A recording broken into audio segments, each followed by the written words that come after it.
Hey guys, so today is one of those days when the intro struggle is so real, but I am here to talk to you guys about how you guys can get started on your weight loss journey.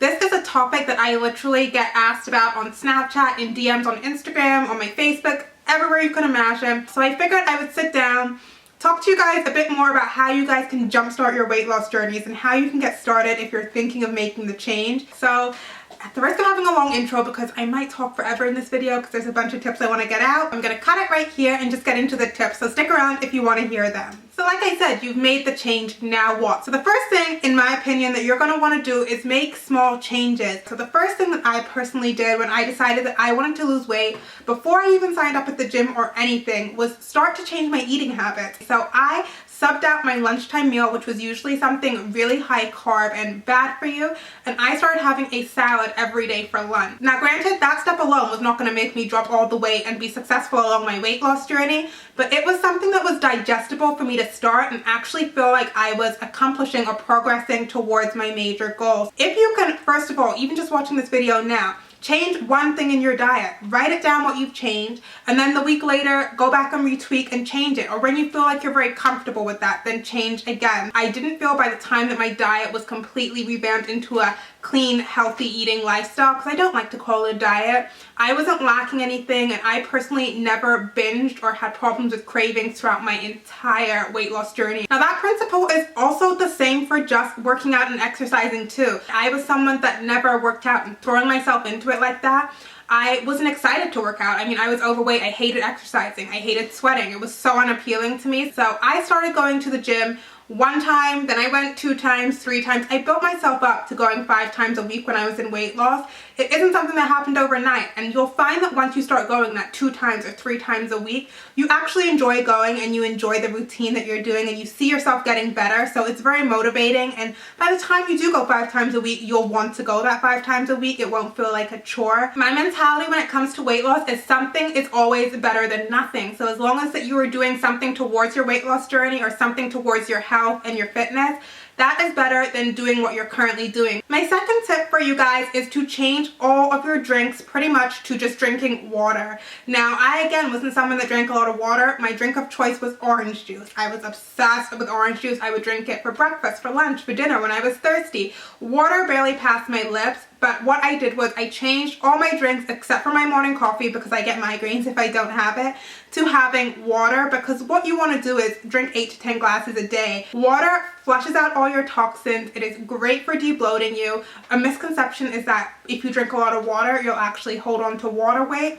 That is completely false. By not drinking a lot of water, your body actually holds on to water weight because it's dehydrated inside. So keeping yourself hydrated actually will show a lower number on the scale, and it is really, really important. Tip number 3 is to plan. One thing that I did when I started is I actually got an agenda, and it was just for all my fitness and my dieting. Well, not my dieting, because it's a lifestyle change. I didn't diet. So just for like my fitness and what I was eating. So I would write down the day I would go to the gym and also the type of exercise that I would do. So I would write it down the week before, and basically I would check it off as I went along. It was kind of like a schedule that I created to myself, and I would stick to it, and then I would add more things to it. I find for me personally, writing things down and having a schedule, I love scheduling, I love organizing, I am OCD. So when I made myself a schedule, like, I'm not going to break a schedule easily. So that really worked for me. Stick it up on the wall, stick it up on your bedroom wall, or like your mirror in the bathroom. Somewhere you're always going to see the schedule, so there's no excuse. So when you wake up and you're brushing your teeth, the schedule's right in front of your face and you're like, okay, gotta go to the gym today.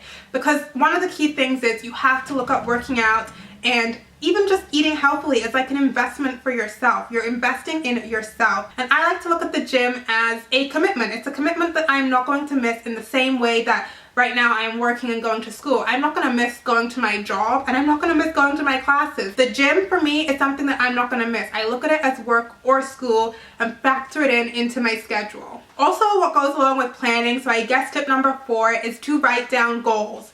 I think goals in the short term are even better than writing down like your major goals. One of my first goals was just to be under 200 pounds because I weighed 212 pounds. And so I think I included a clip of the scale when I first weighed myself when I was under 200 pounds in my weight loss transformation video. I was so excited, and when you feel like you're making progress, that is when you're going to be even more motivated to go back and continue along your journey. When you get started in a weight loss journey, a lot of people tell me that they want to quit because they don't see any results, or they feel like they're putting in a ton of effort and they're not getting anything back. Me, again, when I told you guys in my weight loss journey, I felt the same way. Like I was doing everything I needed to do, but I still felt like when I looked in the mirror that I looked fat. So for me, myself personally, I had to start making short-term goals and writing them down in my agenda, like go to the gym 3 times this week, or I wanted to fit into a certain pair of pants, or to start feeling something fit loose there. And when I started achieving those goals and ticking them off, I would be so motivated. Another great goal that I personally set was increasing my fitness level at the gym, because I was the most unfit person ever. I've mentioned it like 20,000 times now. And so when I could start to actually run for 60, no, let me not be too much, but when I could start running for even 30 seconds, that was improvement without feeling like I was gonna die. And when I could up my speed on the treadmill, those were all really, really motivating and major progress milestones for me, because when I started, I couldn't do that. So there is nothing more motivating than feeling like what you're doing actually is working. So I encourage you guys to make goals, not only physical goals about your weight loss, but even fitness goals and food goals, because trust me, when you feel like you're checking them off, it's the best feeling in the world. Okay, tip number 5 goes along with tip number 4. With the goals, you can also implement a reward and punishment system. I was more for the reward system than the punishment, but whatever works for you, you have to figure it out. It depends what kind of goals you're setting. You don't want to reward yourself for every single freaking goal, because that's kind of crazy. But when I say reach 3 of my short-term goals, depending on how big they were, I would reward myself with something that I liked. Not food, these are not food rewards, but say you like to shop, I would buy myself a new pair of jeans or like a new makeup product, because you guys know I am obsessed with makeup. Go to a movie, get a piece of jewelry, you know, just anything that you like to do, get your nails done, you can use that as a reward. Everyone likes to treat themselves, so that is something that can help too, especially in the beginning. And as I progressed along my journey, I actually stopped rewarding myself for goals because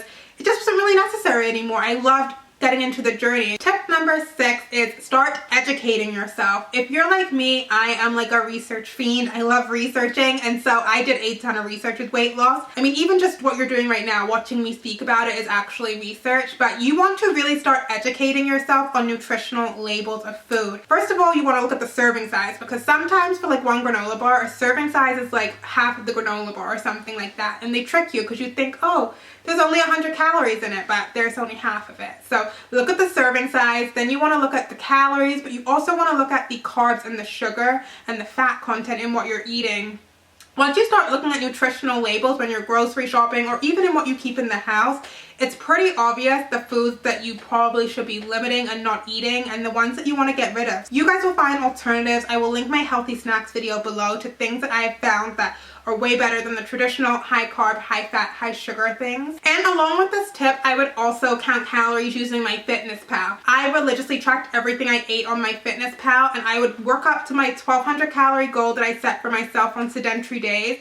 And again, that was motivating for me too, because when you actually see what you're putting into your body and the calories that are in it and the breakdown, you start to see, okay, this is what I need to do, or this is really bad for me. Why was I eating this anyway? I mean, it's really cool to see what makes up the food that you're currently eating and the food that you can't eat. A lot of people say 1,200 calories is nothing, and they start hating on me in the videos. But when I'm eating 1,200, well, I don't do that anymore, but when I was eating 1,200 calories of nutritionally dense food, it was a lot of food. I wasn't hungry. You can actually eat a lot of food for 1,200 calories if you were eating the right thing. Great, I've lost track of the numbers now, but the next tip is to meal prep. When you're getting started, meal prepping is the best thing that I could say. I even still meal prep today. I love meal prepping. I think it's very handy. And so for those of you who do not know what meal prepping is, it is basically when you take a day, usually a Sunday, at the beginning of the week, to make a protein, make a carb, and make your veggies, basically anything that you would want to eat, and store them in Tupperware containers for the whole week. It is invaluable, so that way you have all of your meals, lunch, breakfast, dinner, and snacks that you can take out of the fridge and pull out of the fridge with you. Meal prepping really helps you out because you never have an excuse to buy food, eat something unhealthy, stop at the drive-thru. I mean, if you're at school or work, how easy is it to go to the cafeteria or go to like a fast food place and pick up your lunch? when you meal prep, you don't even need to leave your office, or like say if you work in retail, you don't need to leave your break room. There is nowhere for you to go because your food is right there, so you don't even have to see the temptation of any other food. And the best part is you actually save a lot of money. My next tip is one that is a tip that I personally use that really helped me jumpstart my weight loss. I mean, it might not be feasible for everyone, so I feel kind of bad to say it, but if people are out there who are like me, I feel like I do want to share this tip, and that is to pay for it.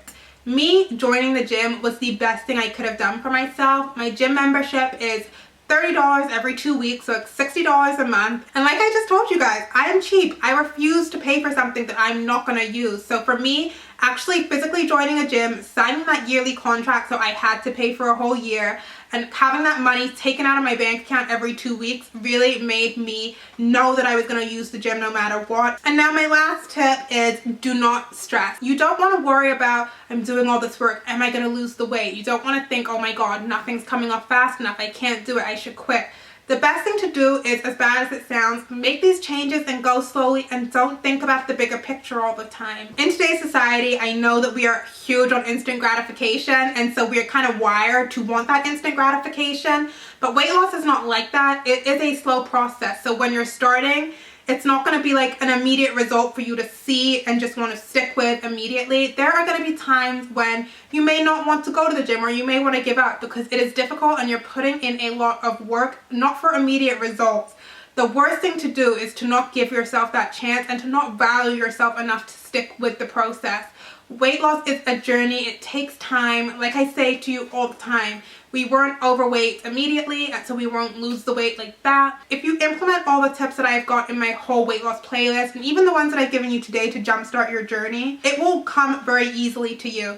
I swear it should not take longer than a month for you to feel like, okay, I got this, I'm not gonna quit. I get a lot of people Snapchatting me and sending me messages and things like that, and emailing me saying they've been working out for 2 weeks and they want to quit because they're not seeing results. 2 weeks is nothing. I don't mean to be blunt. That is nothing in the grand scheme of things. 2 weeks is barely any time to see basically any change. In 2 weeks, I didn't see any changes, but you can't worry about that. You can't even expect to see changes that quickly. You might see a fitness change or something like that, but you can't give up on yourself in 2 weeks because it does not take that quick.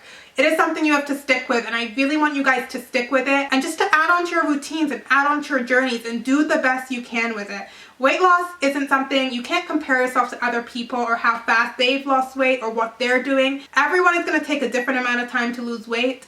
Everyone's going to lose weight from different places first. So do not compare yourself. Focus on yourself, and I promise you guys, if you stick with it, it does happen. But it just takes a little while. So I really hope that this video helped you guys, and especially the people that always message me saying how to start. I hope this gives you a good starting point. If you have any questions, of course, you guys can leave them in the comments below. And also, I would love for you guys also to share tips on how you jump-started your own journey. So I'm going to leave you guys with that for now. Please let me know what other weight loss topics you would like me to cover, because I will be back next week with another weight loss video. And until then, I love you guys so much, and thank you for watching. Bye!